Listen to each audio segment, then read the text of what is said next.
is up, YouTube? Welcome back to my channel. If you are new here, hello, my name is Erica. It is so good to have you. And if you are not new, welcome back to the channel. Thanks for stopping in again. Today's video is all about how I started running and how you can start running if you are wanting to get into it, because running is all over TikTok these days. Running Talk is really my whole For You page. I don't know if anyone else can relate to that, but I love it. I actually used to run when I grew up. In high school, I was a runner, and then I kind of just fell off the wagon for many years up until this past year, only 4 months ago. And we're gonna get into my whole running journey in this video, but basically the premise of this video is going to be how I started running, tips that I have for you guys when you're starting, all the equipment you'll need, how to structure a program, mistakes that I've made along the way that you guys might want to learn from, nutrition, all things. So let's get into the video. I have a ton of notes, so if you see me staring at my phone, that is why. But first things first, let's talk about my background with running. So like I said, ran in high school. I think the max that I probably ran back then was maybe 8 kilometers, but I stopped running once I found the gym. I swore off cardio. I thought, ew, going for a run, like who does that? And I convinced myself that it wasn't needed in order to reach my goals, which for a while it really wasn't, and that's okay. But when I tell you that my cardiovascular endurance was so low and so bad, it's not an exaggeration, like I promise. So fast forward to like earlier this year, about April, I was seeing running become a little bit more of a thing. Some of my favorite influencers started running, and one of my best friends actually signed up for a half marathon. And it was sunny one day, and I just thought to myself, why not go for a run? This seems like the perfect day to go for a run. Had I ran in the last probably 8 years? Nope. But I put on my running shoes and I went out, and what happened? I ran under a kilometer probably, and it was so hard. My body was in shambles. My cardio, I was just like, you know, just like that aggressive, like deep, unable to breathe feeling. My hip flexors were so sore, my feet hurt.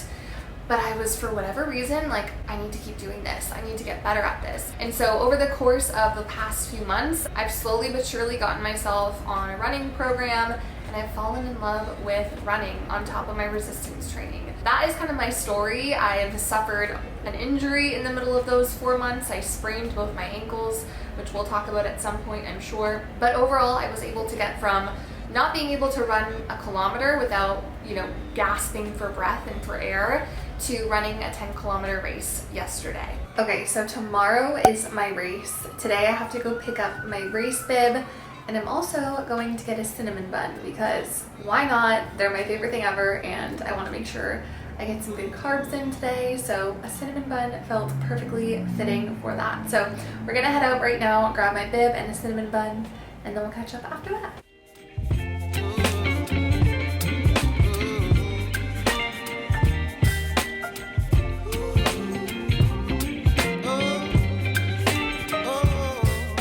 So let's talk about what's needed to start running. I think running is one of those sports that is honestly the easiest to get into because it requires very minimal equipment. All it really requires is a pair of running shoes, and you can get out and go. So when I started, I didn't have anything fancy. I just had an old pair of Nikes that I threw on, and I quickly came to learn that getting a good pair of shoes is really important, and I know it's an investment. I know that running shoes aren't inexpensive depending on where you're getting them from, but if I could say one thing, it's please, if you're truly interested in getting into running, even if it's just a few kilometers a week, make sure that you're wearing a good pair of running shoes to avoid injury and to support your body through these runs. The reason why I sprained my ankles is probably a combination of a few things, but a big part of it was that I bought a pair of running shoes that were super trendy online. They were Hoka's, and I didn't get my feet fitted properly. I just went and bought them because I thought they were cute, and I ran in them, and then I sprained both my ankles on that first run wearing them. So I learned my lesson after that, and I went and got my feet fitted at a running store, but that was something that I would highly recommend doing off the bat. Go get your feet fitted at a running store and buy some good shoes. I'm gonna show you guys some of my favorite equipment pieces that I use when I run. They're not essential by any means, but if you are wanting to work up distance and stuff like that, they're fun add-ons to grab, so let's get into that. So these are my running staples. This I actually got for my runs because I carry my keys with me, I carry my AirPods, I bring this little water bladder that I got on Amazon, and I wanted somewhere to store it all that was just easy, that didn't like rattle around my waist. So I got this vest from Lululemon. It's their running vest, and as you can see, it has a bunch of pockets. It just does up at the front like this. I've gotten some comments on like, why do you need a vest if you're only running 10 kilometers? Because I want to, and because it's cute and it holds all my stuff, okay? So I would recommend it personally. It's definitely not a must, but it's nice to just have all your stuff on your body and not have to think about it. Next up are sunglasses. These sunglasses are from Amazon. Everyone always thinks that they are Oakley's. They are the brand DUCO, as you can see there. I got them on Amazon. They come with a bunch of different lens colors, which is really cool. These ones actually stay on my face and they're really high quality. They're rated really well on Amazon. I love them. 10 out of 10 would recommend, especially in the summer when you need some shades. Super important to have those. Like I said, this is from Amazon. I just grabbed it because the Lululemon running vest doesn't come with water bladders. So this is the brand WRELS. It works really well. It's 250 mils. I probably will get another one for longer runs. So I just put it on one side, but obviously this vest has space for one on the other side. It also has space for one in the back, but I think just having water with you or electrolytes or whatever is super important, especially when it gets hotter out. And lastly, running shoes. These are my personal favorites. Again, running shoes are super individual, so go to the running store, get your feet sized and all that jazz, but these are the New Balance Fresh Foam 880s. I love them. This is the blue and green kind of colorway. I also have an all white pair that I just bought. I love them. I love them because they're not super padded and cushy. I didn't like the Hokas. They were just almost like too much shoe or too much sole. These ones I'm a little bit closer to the ground. They're really comfy. Again, super individual to each person, but those are some of my running staples that I personally can't live without. So the second thing to talk about is setting a realistic goal and starting slow, which is something that I didn't really do when I first started in April. I was like, okay, I'm gonna run this 1 kilometer, and then the next time I was like, okay, I'm gonna do 2, then 4, then 5, and I just went out way too quickly, and I think that in combination with the bad shoe choice was why I sprained my ankle. So a good rule of thumb is to not increase your distance more than 10% per week. So following that rule, you should be good, but again, everyone's body is a little bit different. I personally followed a running program from the app Runna. I'll put a screenshot of what it looks like up here, but I followed their 5 kilometer to 10 kilometer plan, and it was a 12-week plan that took me from running 5 kilometers kind of comfortably to running 10 kilometers, which I did yesterday at my race, and it felt great. So if you can download some sort of a running plan, I would highly recommend. I personally really like Runna because it customizes your plan for you based off of your experience level, your current like paces, how many days a week you can run. It also will give you resistance training exercises to do on top of the runs as well if you want that. So I'd highly recommend Runna. I also have a code with them if you guys want to save some money. It's just Erica2. I'm not just saying that. I genuinely loved it. I used it for my whole 10K, and then I started working with them. So that is my honest feedback. I love the app. It's great. But setting a realistic goal and looking at timelines is so important, so you're not pushing the distance like crazy right off the bat. If you've never run before and you find yourself wanting to sign up for a marathon that's in 2 months, I'd highly recommend just taking a step back, checking your ego, and asking yourself, like, what is the rush? Why can't I just ease into it and get my body adapted in a safe and healthy way? Today is the day. It is race day. It is Sunday, July 23rd, I think, 2023, for reference. If I ever run something crazy, we can reflect back on this moment. It is 7:30 a.m. My race is at 9 a.m. My friend Kristen is coming to run this race with me. She'll be here in 30 minutes. I just got dressed, I had a coffee, and now we gotta make some breakfast and just get fueled and packed up for the race, so let's go. Today's Sunday. 2K. 4K. 5. 7. I have a gnarly blister on my foot. 9K.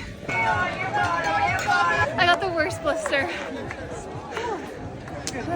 Now, before I started running, obviously I've come from a resistance training background, and that wasn't something that I wanted to give up by any means. And I highly recommend maintaining some form of resistance training. And even if you don't come from a resistance training background and you're wanting to start running, I would highly recommend doing some form of resistance training in your routine, because you're using your leg muscles when you're running, you're using your whole body when you run. And if you're only running and not actually strength training, you're limiting your ability to progress in your run. So doing some unilateral leg movements, doing some upper body movements, training your core, all of these things will help transfer into better runs over time.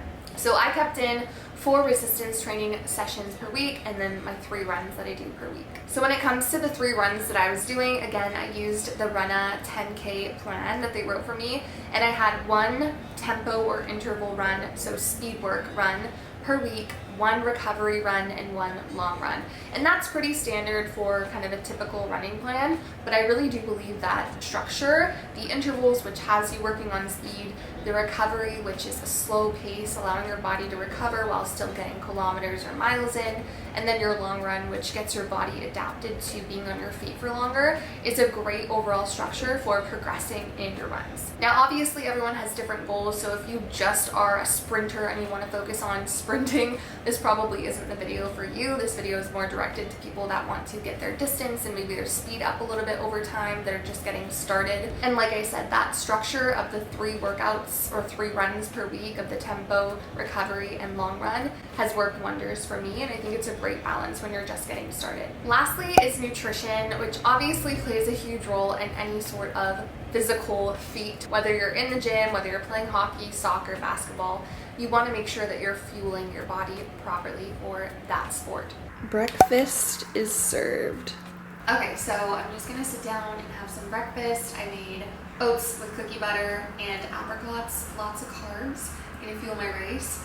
I'm feeling good. It's beautiful outside today. It's probably like 20-ish degrees right now, Celsius, so perfect temperature. The run itself is like around the ski wall in Vancouver in Stanley Park, so it's beautiful. Hopefully we'll get some breeze. There will be water.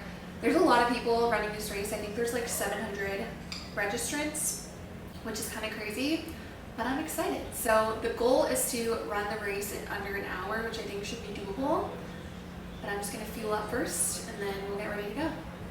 So I've been really conscious of keeping my calories a little bit higher lately, keeping my protein really high, and making sure that I'm getting in lots of carbs before my runs to give me that energy that I need to sustain myself throughout my runs. Depending on the duration of your run, you may need to supplement with some sort of intra-workout carbohydrates or some sort of like gels.